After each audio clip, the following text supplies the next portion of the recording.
a todos, saúde e paz para todos nós. Está falando com a mim que a gente gostaria de ter essa homenagem a Divaldo Franco.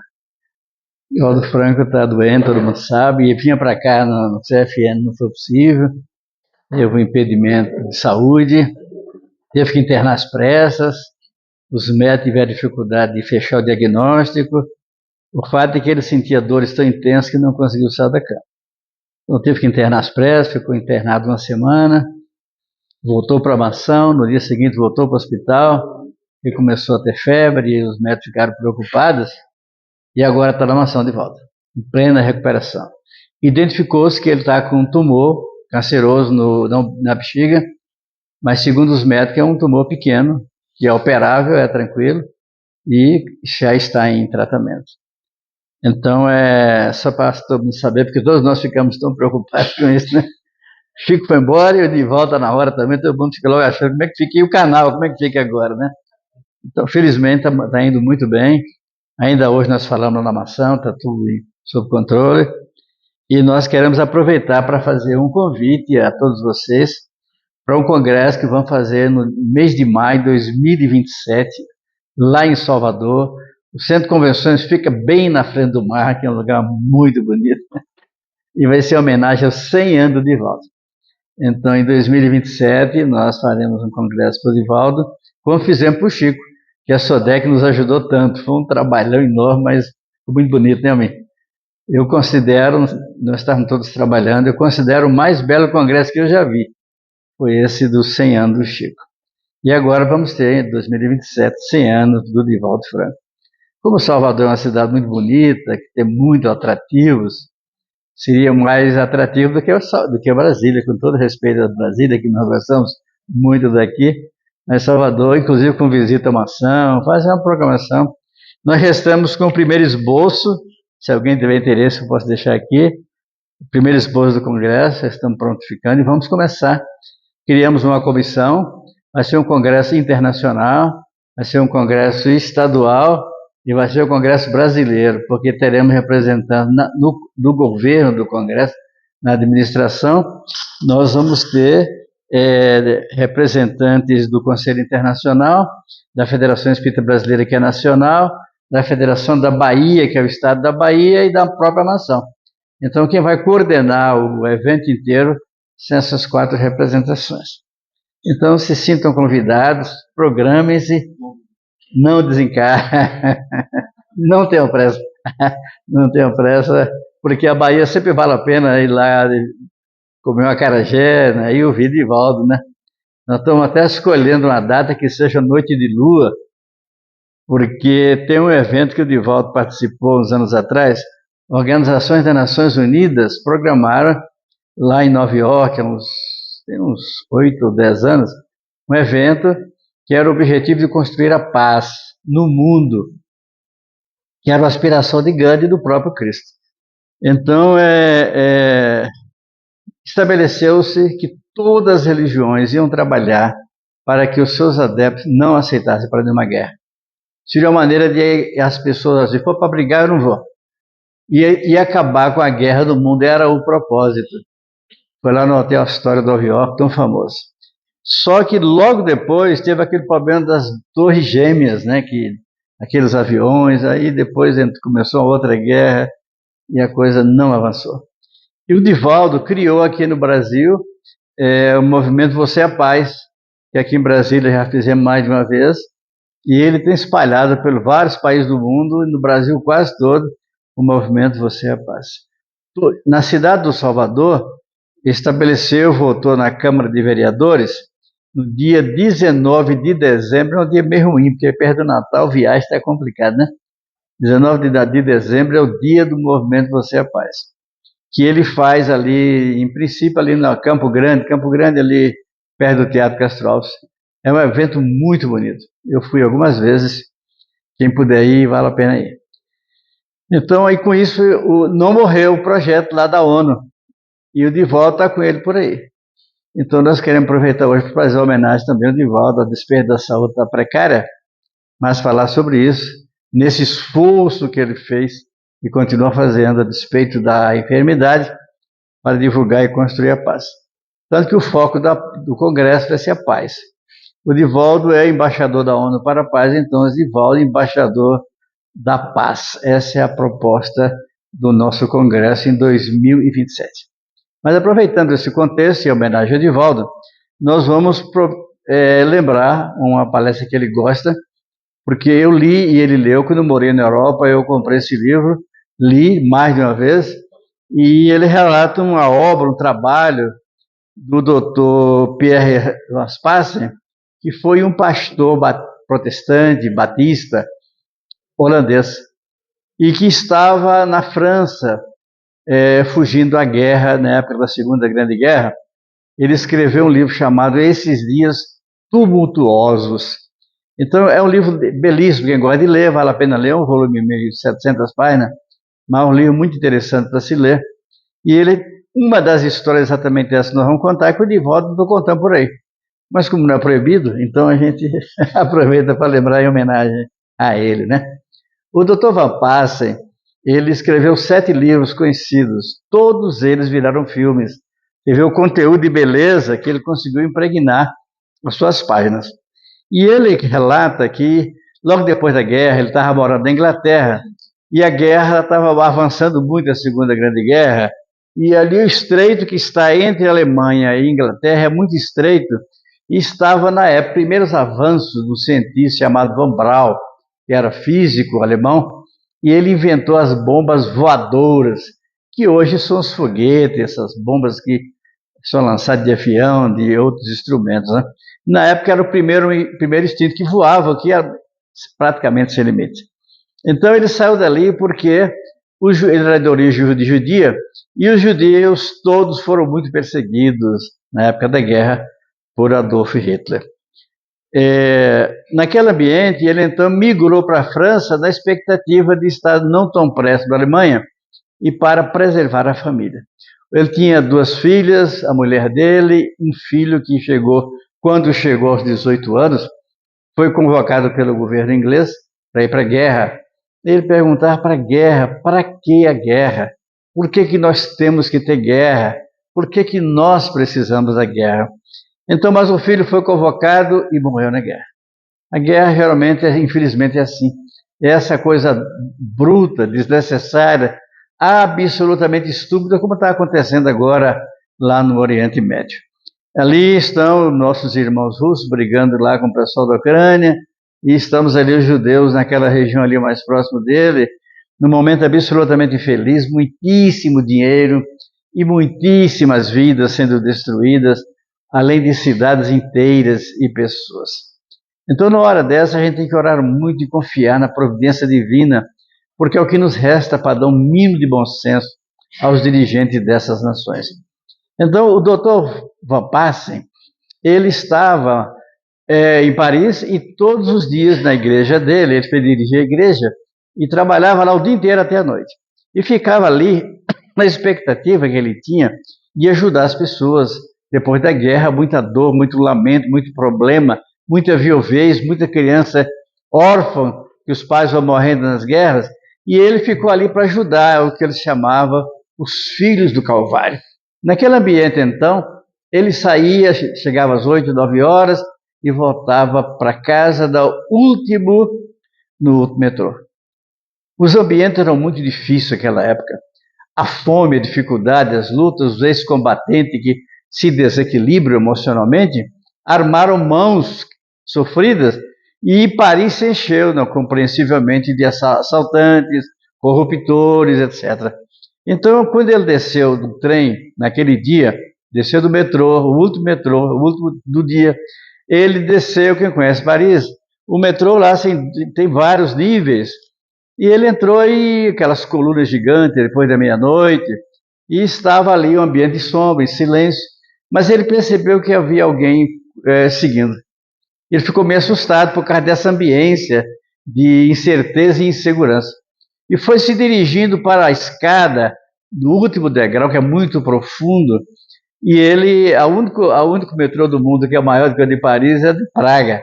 A cidade de Praga chega o metrô a 98 metros. Conhece lá, amigo? Vale a pena conhecer. É uma belíssima cidade, né? quem puder conhecer, vale a pena. Então, porque a Rússia, na época, era a União das Repúblicas Socialistas Soviéticas, e que aquilo ali era ambiente para que as pessoas se refugiassem, né? Porque a bomba, ela tendesse o gás a subir e não descer. Então, toda aquela cidade fazia parte da cortina de ferro, tinha nos metrôs um ambiente lá embaixo para poder as pessoas, no caso de guerra, no caso de bomba atômica, como teve em Hiroshima e Nagasaki, para as pessoas se esconderem ali. Então ele subiu aquelas escadas e na hora que ele ia subindo, ele viu esse vulto, ele virou de repente, estava lá um homem de estatura mediana, se aproximou dele assim meio curvado, lembrava o corcunda de Notre Dame de Victor Hugo e andava com meio curvo e com a mão que chegava lá depois do joelho. Ele achou meio estranho e o cidadão se aproximou e falou: doutor, boa noite, desculpa, mas eu estava lhe esperando. Há 3 dias que eu estou aqui querendo falar com o senhor e venho hoje pedindo para lhe dar uma palavra. Eu queria que o senhor me permitisse carregar os seus pacotes. Eu acostumava a receber na igreja roupas, sapatos, etc., e levava aquilo para casa, colocar botões, desinfectar, para distribuir aqueles que já não tinham nada. Então eu olhei para ele, fiquei na dúvida, ele disse: eu não sou mendigo e não sou assaltante. Eu quero apenas ajudar, porque eu trabalho e as pessoas me dão um agrado qualquer para eu comer leite, comer alguma coisa. Então, se o senhor aceitar, eu carrego os seus pacotes. Aí eu disse, doutor Van Passe, passei para ele os pacotes, um tanto de seguro, concluímos a subida das escadas, e quando cheguei lá em cima, não estava regularizado gasolina, estava faltando por causa da guerra, e tinha os resquícios ainda de toda a guerra provoca isso. Ele tinha uma carruagem de um amigo dele que todos os dias o pegava ali na saída do seu trabalho.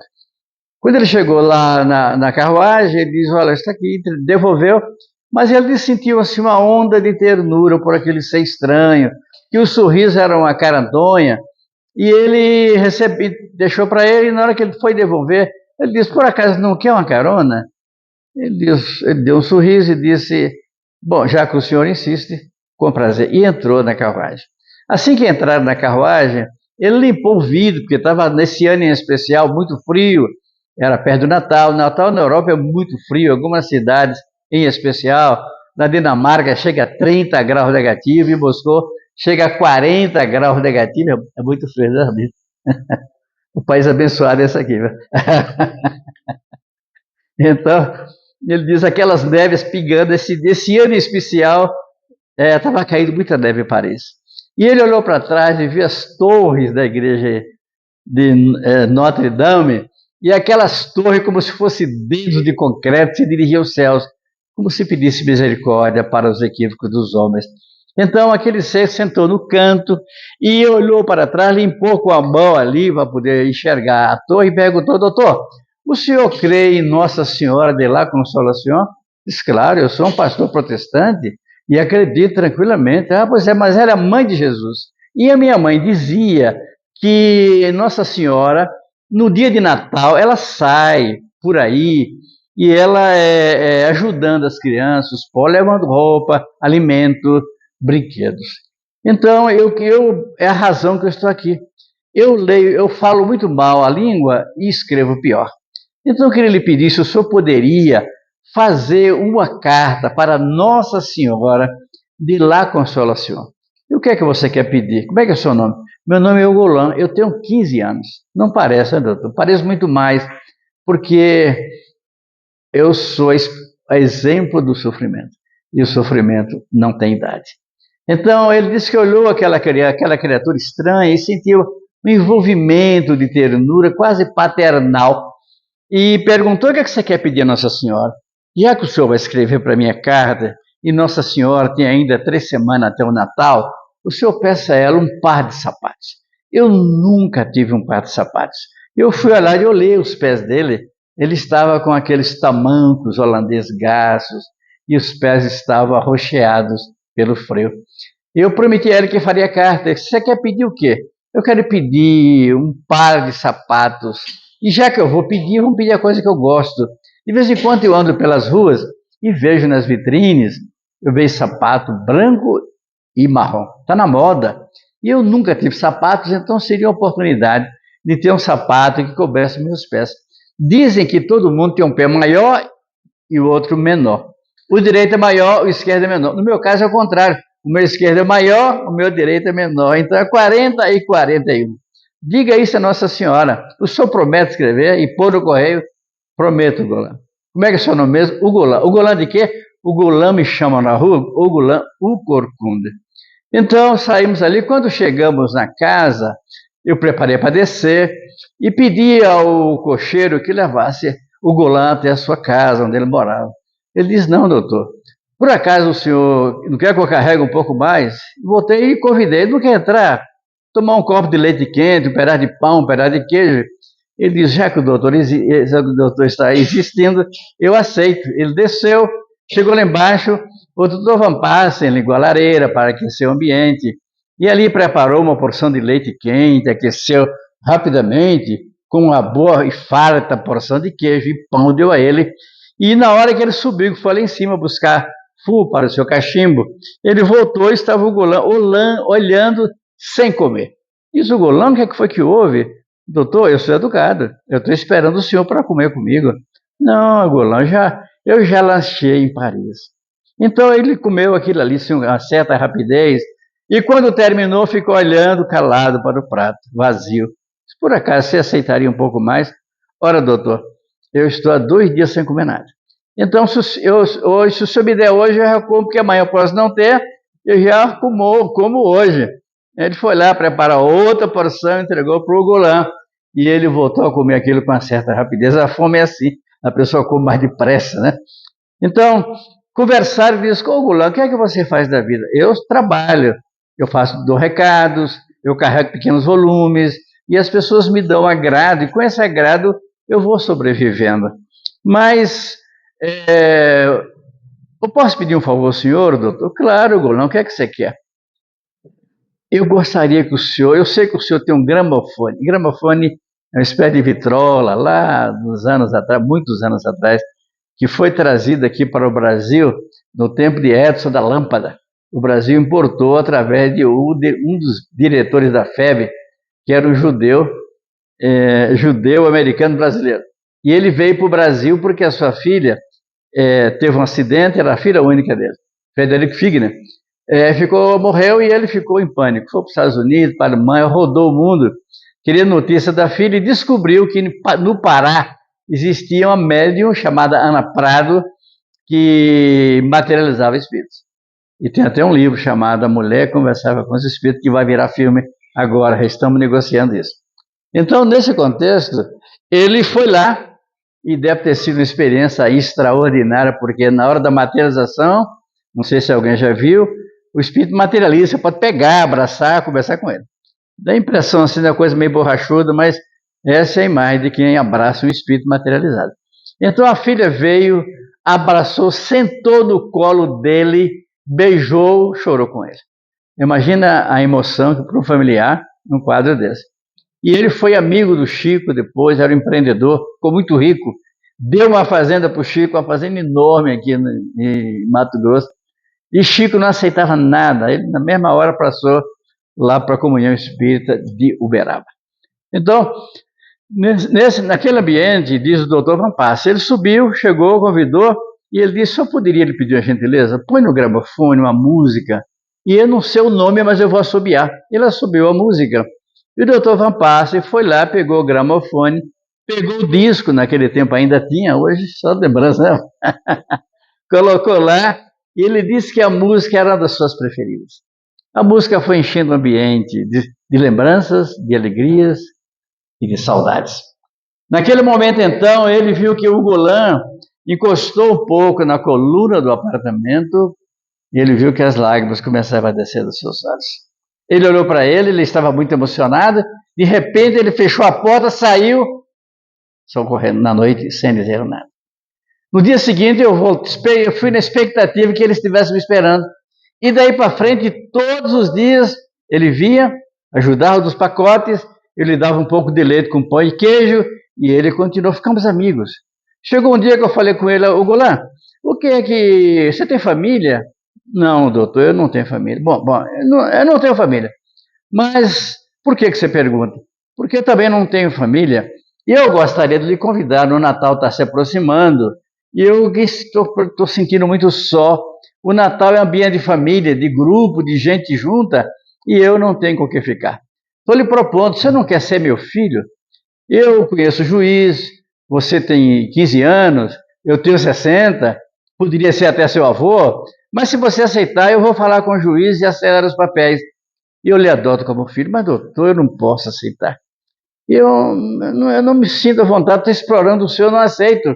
Até porque eu tenho uma irmã, Marie. Marie, então eu adoto também Marie. Ficamos os dois, vamos fazer uma família. Mas ela não pode, doutor. Marie é linda, é minha irmã, mas é lindíssima. E ela vive na Rua de Flers, lá em Saint-Michel, é o ambiente da prostituição. E então ela não aceitaria. Diz, mas eu vou buscar, vamos buscá-la, eu contrato um médico, limpa a cabeça dela com um psicólogo, e ela vai ter saúde e nós vamos formar uma nova família. Ele diz, não, doutor, começou a chorar, deixa para depois de Natal. Não, mas eu quero que seja antes, Egula, meu presente de Natal. Você vem comigo domingo e eu lhe prometo que vamos conversar. Eu vou assar o pato, na Europa é tradição, o pato do Natal, sobretudo na Bélgica. É muito comum as pessoas comer o pato do Natal, como em Portugal é o bacalhau, né? As pessoas comem o bacalhau, que é uma coisa diferente, o bolo rei. Portugal tem esses hábitos. No Brasil é tão misturado, eu nem sei o que é, né? Porque o Brasil é um país de imigrantes, tem gente no mundo inteiro, né? E a gente aqui, todo mundo traz as suas tradições, e eu acho isso ótimo, né? Então, ele prometeu que viria. E no dia, que hora que é, doutor? Meio-dia. Então, meio-dia, o Golan estava na porta. O Golan, você é pontual. É, doutor, eu sou educado. E a pessoa que não cumpre horário não tem respeito com os outros. Toda pessoa que é inteligente, que é nobre, que é educado, respeita o horário dos outros. Poxa, ele ficava muito empolgado com a maneira como ele a despeito de ser uma pessoa sem tanto preparo, era uma pessoa tão nobre como o Golan. Então, né, chegaram para o almoço, ele olhou lá, tinha um pequeno jardim que ele trazia lá dos Alpes, aquelas flores lindas, e ele olhou demoradamente, doutor, eu queria lhe parabenizar, porque essas plantas são tão belas, o senhor deve ser um grande pastor de almas, porque as pessoas que gostam da natureza, das plantas, são pessoas generosas, que transmitem, que dão o que tem de si mesmo em benefício do outro. Eu ficava tocado de ver aquela criatura tão jovem, tão sofrido, tão jovem, tão velho, pelo sofrimento. E ele me contou, doutor, eu era muito feliz. Eu era meu pai, minha mãe, eu e Marie, minha irmã. E nós vivíamos muito bem numa zona de pesca lá na região, onde foi o famoso momento lá da Segunda Guerra, o famoso dia D, lá na região da Normandia, onde as tropas desceram e conseguiram expulsar de Paris as tropas russas, melhor, as tropas germânicas, né? Então ele diz, eu sou germano, doutor. Ali nasceu muita gente nobre da história da França, e eu nasci ali, né? Eu sou normando também. Conversaram longamente, ele diz, então, eu vou lhe contar a minha história. Já que você contou, o que aconteceu com seu pai? Durante a guerra, minha mãe adoeceu, enfermou, morreu. O meu pai, que amava muito, ele não se conformou com a morte dela, começou a beber, perdeu o emprego e foi degradando moralmente. Bebida, álcool, bebida, drogas. Chegou a um ponto que perdeu o emprego e ninguém conseguia mais aceitá-lo. E ele, desequilibrado, me colocou, eu e Marie, minha irmã, para esmolar. E o dinheiro era para ele comprar sempre bebida sem cumprir alimentação. Até que um dia, eu não consegui o dinheiro que ele queria, e ele, num acesso de loucura, me pegou e jogou contra a lareira. Eu senti uma dor nas costas e fiquei assim. Quebrou alguma coisa e eu estou completamente, até hoje, nunca consertou. Então, doutor, eu fui internado numa Santa Casa de Misericórdia, onde a misericórdia fugiu envergonhada. Não havia recurso, sobretudo depois da guerra. E eu fiquei lá muito tempo. Até que um dia a minha irmã falou, Golan, vamos fugir? Esse homem vai nos matar. A bebida, ele perdeu o controle, a noção das coisas. Ele nem se dá conta que você está hospitalizado.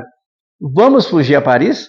E naquela noite eles programaram, toda terça-feira, Tinha um trem que ligava as cidades vizinhas a Paris para levar gado, carneiro, essas coisas, e eles pegaram uma carona escondida, entraram no trem e desceram mais cedo em Paris. Deslumbrado, Paris é uma cidade realmente diferente. Então achou a cidade tão extraordinária, não conhecia ninguém, não tinha para onde ir, não tinha dinheiro, e dormiu embaixo das pontes, como muita gente acontece nas grandes cidades. Ali o ambiente, Marie era de uma beleza incomum, tinha 13 anos, mas era quase um corpo de mulher e era muito bonita. Ela tinha os cabelos tão negros como as asas de graúna. E um dia, então, ela se arrumou com a roupa que trouxe e conseguiu emprego na praça, na época, mais famosa do mundo, a Praça Concórdia, em Paris. E trabalhou na joalheria, ganhava algum dinheiro. Ela me tirou do Santa Casa e me colocou numa casa de saúde que tratava desse tipo de traumatologia. Então, a dirigente, que era uma religiosa, ela cuidava, simpatizou comigo, colocou uma postura quase maternal e foi cuidando de mim, dizia o Golan. Cuidando de mim, me colocaram, é um trabalho de pesquisa médica, me colocaram uma espécie de um capacete no tronco de aço, e aquilo foi colocando os ossos novamente no lugar, fazia massagem, fazia exercícios, e eu fui me sentindo cada vez melhor. Até que um dia, todos os sábados, a Marie ia, pagava a semana vindoura, me levava guloseima, me levava doce, e eu vivia muito bem no hospital. Até que um dia ela chegou, melhor que não tivesse vindo. Ela estava descalçada, descabelada, desarrumada, e chorando e disse, eu sou inocente, Golan.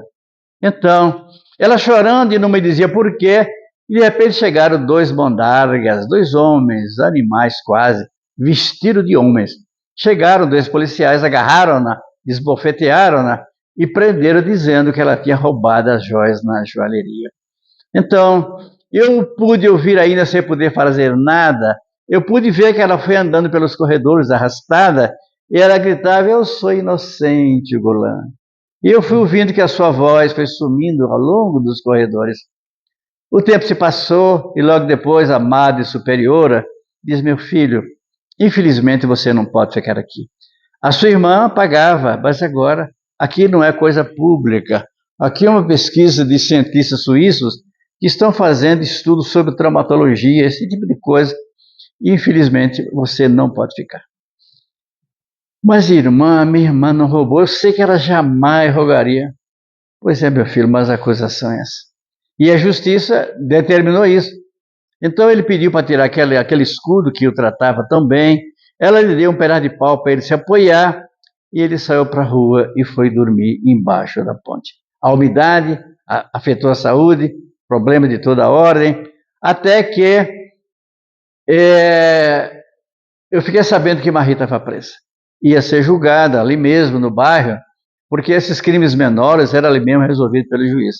E eu entrei, fui, peguei, roubei no jardim algumas flores, mulheres gostam de flores, e eu olhei para ela, não podia dar nada para minha irmã, mas levei 2 ou 3 flores. Eu passei ali em frente daqueles jardins maravilhosos, e na hora que ela veio para o julgamento, ela em 2 meses tinha envelhecido muito. Eu orei para ela e fazer, Marie. Ela olhou para mim e disse, você não me conhece, Golan. Já não me conhece mais. Na verdade, mas e mamãe, Marie? Morreu. E os nossos sonhos também morreram. Então, Golan, eu não existo mais. Eles queriam a vítima. O dirigente da loja, o dono, queria me corromper, eu não aceitei e ele me denunciou. Acontece muito isso nessa vida de tão pouca fraternidade. Então, ela foi presa, condenada. O juiz estava lá fumando charuto, que era proibido por lei, mas ele ligou lá um charuto e colocou um grampo para a cinza ficar presa, as pessoas ficarem impressionadas. E ele fez um discurso torto, e o defensor era o jovem, sem experiências, que não conseguiu nada de sucesso.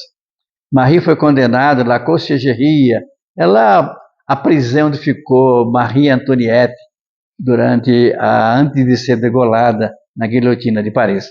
Então ela ficou ali 2 anos, e o dia que ela saiu, eu soube que ela ia sair, eu passei no outro jardim maior, fiz um monte de flores e fui lá para recebê-la.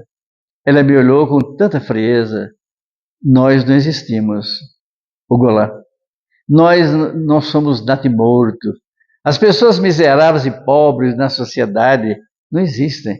São teimosos, nascem, mas não existem. Então, não me procure mais.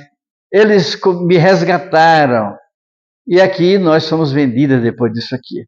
Fiz uma cirurgia para não engravidar e sou a mercadoria para os homens que começam no hotel de luxo, depois vai decaindo, vai para uma pensão e vai, é como a droga, vai levando a pessoa cada vez para um nível mais baixo. Então, com isso, doutor, eu não posso aceitar, não posso ser seu filho. Começou a chorar e eu comecei a chorar com ele e falei, olha, Golã, já que você desabafou, deixa que eu também desabafo. Perdi o meu filho, foi para a guerra. Ele fez uma carta para mim, estava no campo de batalha, estava lá enterrado no chão para se proteger das balas e me escreveu uma carta, papai, eu estou com medo.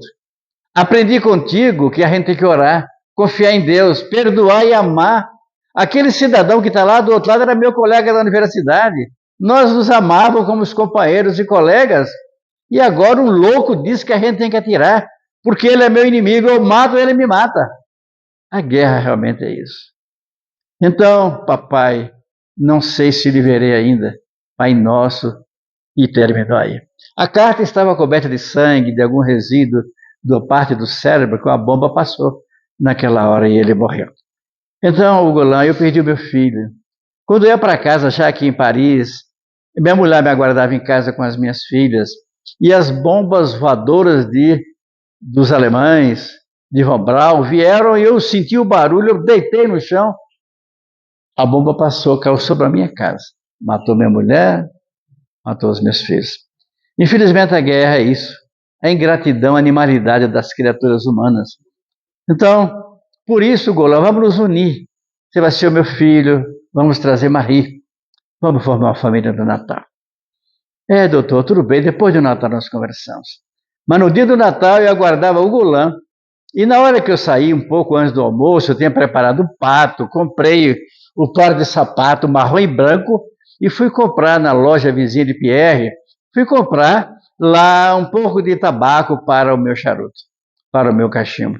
Quando eu cheguei, Pierre estava fechando a loja. O que foi que houve, Pierre? Eu não sabia, foi decretado feriado. O prefeito aqui da região declarou que tinha que ser fechado todas as lojas e ele convocou a comunidade para estar lá às 3 horas. Mas o que foi que houve? Aquele seu amigo, aquele torto, quase monstruoso, ele suicidou-se. Mas não pode. O Golã era meu amigo. O Golã jamais se suicidaria. Mas é o que dizem que ele suicidou, afogado no rio Sena. Então, mas você procura lá o sacerdote e ele vai procurar lhe dar as orientações devidas. Saí correndo, fui sem pegar o cachimbo, fui lá e quando eu cheguei, estava lá o sacerdote olhando, andando de um lado para o outro. Eu perguntei, eu sou o doutor Pierre Van Passen. O Golã, aquele seu amigo, aquele todo quebrado, ele não tem amigo, mas eu sou amigo dele. Eu vim saber o que aconteceu. Diz, eu vinha da missa do Galo. E depois, quando eu vi chegando na praça, a praça pequena do bairro, eu vi uns barulhos estranhos, eu vi uns jovens em torno de um poste que a lâmpada estava queimada, eles em torno do poste chutavam alguma coisa, batiam alguma coisa, e esses ouvidos que estão acostumados a ouvir as confissões, eu percebi que havia um gemido, alguma coisa assim. Quando eu me aproximei, eu vi que eram aqueles jovens embriagados, que estavam ali chutando aquele ser. Ele estava absolutamente nu. Tiraram-lhe a roupa e chutaram, quebraram algumas costelas. E eu espantei aqueles seres malvados que estavam. Tirei a minha capa, cobri aquele corpo desnudo, carreguei nos meus braços, porque ele não conseguia andar. Levei para a sacristia, ofereci-lhe um pouco de calor no cobertor, preparei uma cama e fui buscar um caldo para que ele tomasse. Ele olhou para o caldo, não me disse nada, apenas falou obrigado, muito obrigado. Mas havia tanta tristeza que eu tive a impressão que ele tinha tomado uma decisão que eu não entendi.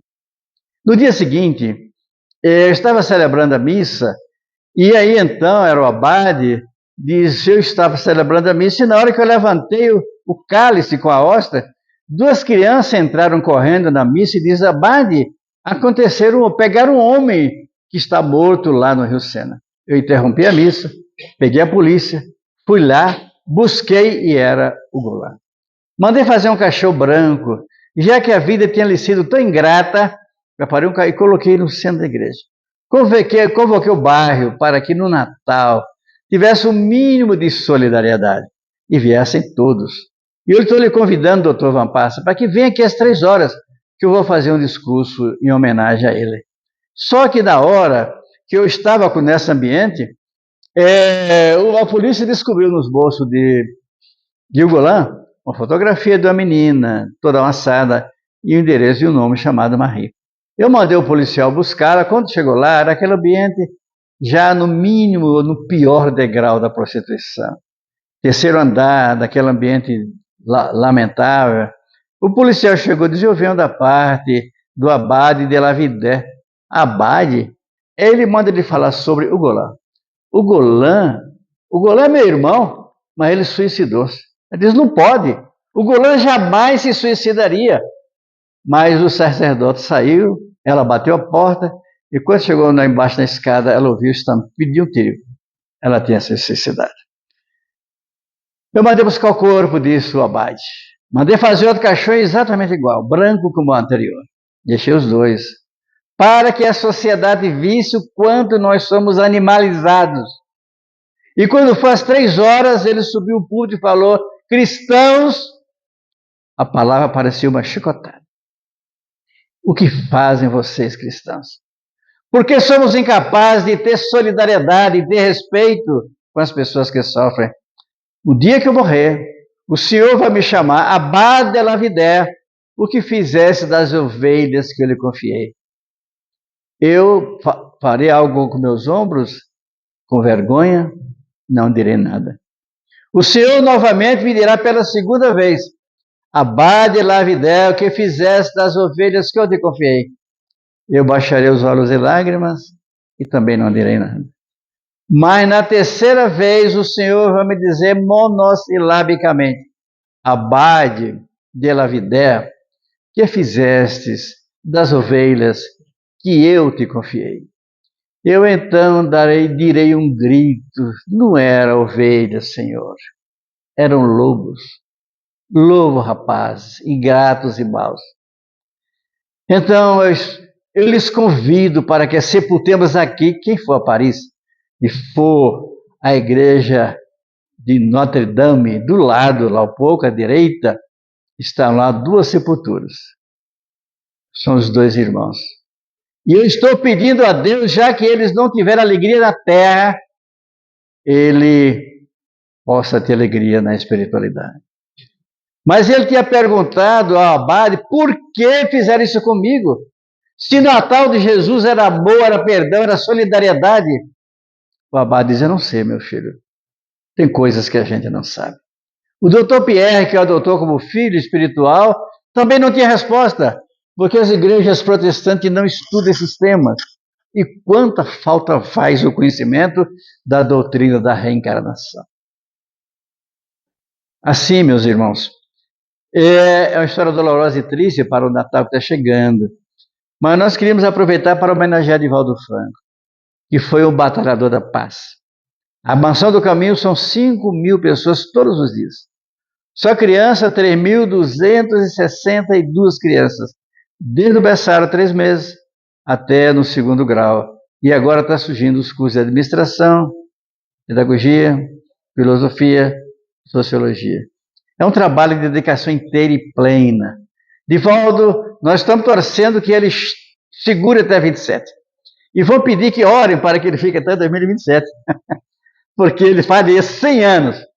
E nós gostaríamos muito de fazer uma noite de pregação espírita na Baía de Todos os Santos. Na areia, com o pé na areia. E Divaldo falando de esperança e falando de paz. Desse modo, nesse Natal, já que a gente não pode estar lá, mas estaremos em 2027, nós lhes convidamos para que orem um pouco mais. Para que toque o coração desses homens que fazem a guerra. Quanto dinheiro e quanta fome do outro lado.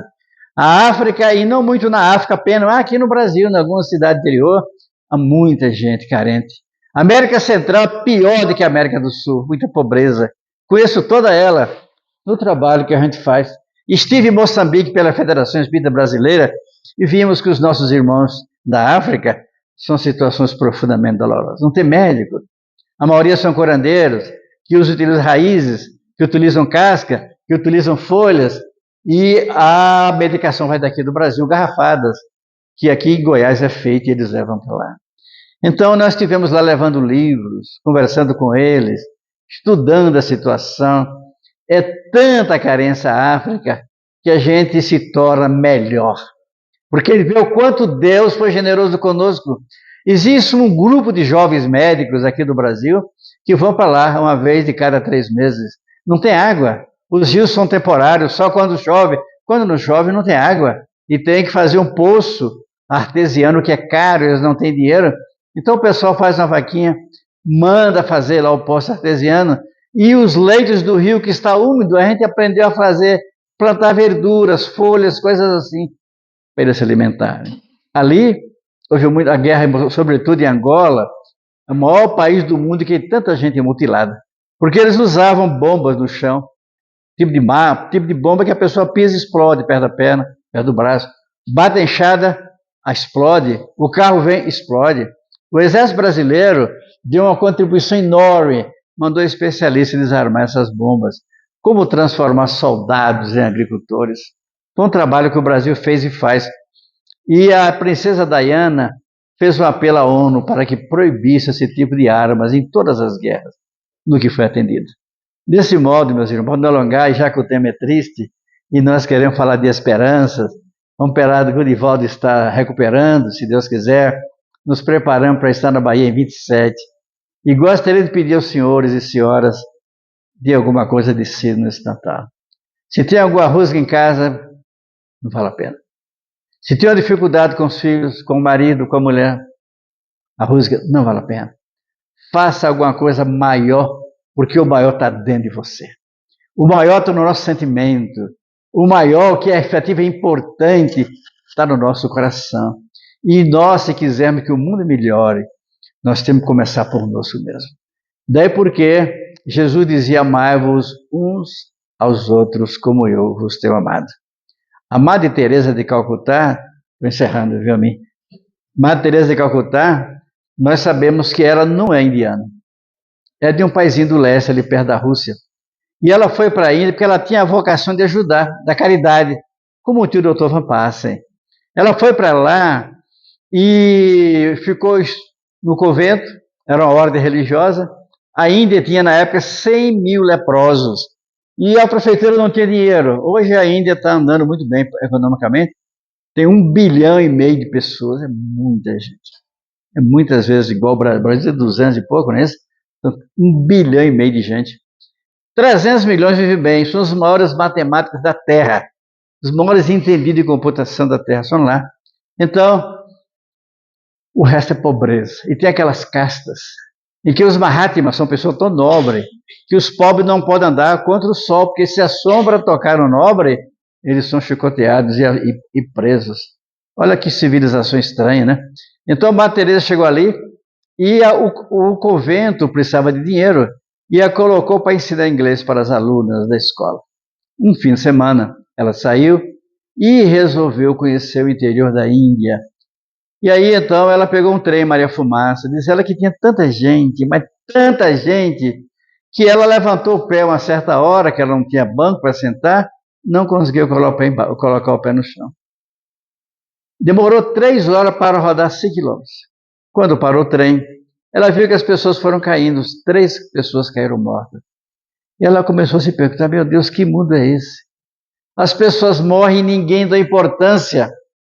Quando voltou na Semana Santa, ela voltou ao convento, aqueles muros altos, portão de madeira nobre. Ela chegou perto do Cristo crucificado, onde se habituara todos os dias a orar. E ela, pela primeira vez, ela viu uma frase, tenho sede. E ela começou a se perguntar, meu Deus, Jesus tem sede de mim? Dos meus sentimentos? Da minha ternura? das minhas mãos para ajudar os caídos, dos meus pés para andar na direção dos sofridos. Então, ela foi pedir licença, foi a Paris, estava lá a direção da sua ordem, que mandou para o Papa Pio XII, e ele concedeu que ela saísse desde que tivesse 3 propósitos: humildade, castidade, caridade. É uma tábua, uma bacia, beirado de sabão, 2 roupas. E Madre Teresa começou aí a sua grande saga. Esteve aqui no Brasil, foi a Salvador, porque o Papa recomendou que ela criasse um pouco da ordem aqui no Brasil. Quando ela chegou, conheceu a irmã Dulce e conheceu a Mansão do Caminho, que coisa, hein? A Mansão do Caminho, ela esteve lá, e disse: o Brasil não precisa da minha ordem. Tem a irmã Dulce, tem a Mansão do Caminho. Então, o Natal, nesse ano, de volta, está fazendo a campanha para dar 5.000 cestas básicas, aquela gente humilde que está por ali no bairro onde fica a Mansão do Caminho, né? Pau da Lima, né? Pau da Lima, o homem esteve lá. Então, 5.000. O ano passado, houve uma campanha assim nacional, conseguimos distribuir 7.500 cestas básicas.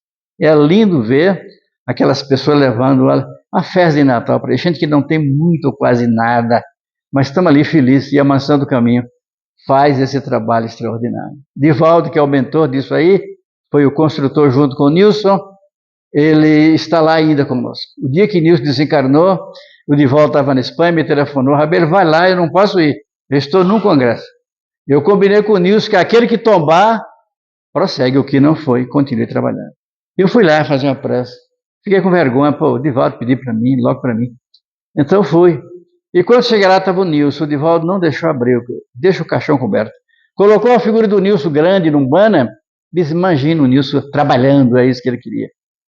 Eu olhei, e na hora que estava chegando para fechar o caixão, para ir embora para o sepultamento, eu vi o Nilson chegar. O corpo estava ali, e ele chegou apoiado por Joana de Ângeles, que foi a mãe dele, quando ela era Joana de Cusa. Alguém já deve ter lido sobre isso. Teve várias encarnações, e depois ela foi Clara de Assis, foi Juana Angélica de Jesus, foi Juana de Ramírez e Gonzalez, foi a madre aqui do convento na Bahia, e foi morta pelos portugueses na início da independência do Brasil, e é a mentora da Mansão do Caminho. Eu vi Joana chegar, não é que eu sou vidente, mas os espíritos às vezes deixam ver. Eu vi chegar Joana, pegar na mão do Nilson: está na hora de ir, meu filho. Eu olhei para o Nilson, fora do corpo, e falei: Nilson, o Divaldo não está aqui, mas em nome dele, orando por você, até quando? Eu vi com a lágrima descer do olho, os espíritos também choram, uma lágrima, e ele diz: Rabelo, até a eternidade. E pode ser amanhã, espero que não. Pode ser daqui a 2 anos, 50 anos, Deus é que sabe. Mas enquanto isso, contribua, meus irmãos, para que o mundo seja melhor. O Divaldo tem uma trilogia excelente, feita por Manuel Filomeno de Miranda, chamado Transição Planetária. Por que esse mundo louco está por aí? Entende-se isso. E tem o outro que é uma continuação no rumo do planeta de regeneração, que é o mundo para onde nós estamos caminhando. Vamos chegar lá. Esperamos chegar bem, todos nós. Bem espiritualmente, bem moralmente, uma terra melhor. Cada contribuição, cada gesto, cada sorriso, nós estamos construindo um mundo novo, o mundo que nós sonhamos. Então, amai-vos uns aos outros, como dizia o Mestre, o Cristo de Deus, convidando-nos a contribuir com Ele na redenção da humanidade. Um bom Natal para todos, com muita saúde. Que Deus abençoe a cada um, o lar dos senhores, das senhoras. Uma bênção generosa e boa. Dê um pouco do que sobrar na sua casa, daquele que você não quer mais. Nós guardamos tanta roupa que não precisamos. Para quê? Esperando emagrecer, a gente não emagrece. É tão difícil emagrecer. É difícil emagrecer, né? Dê essa roupa para lá, porque se está ali é porque não cabe mais. Vamos ajudar essa gente e vamos ajudar Jesus nessa tarefa tão nobre e bela, que é a redenção da criatura humana. muita paz. Muito obrigado pela atenção, pelo carinho. Que Deus nos abençoe.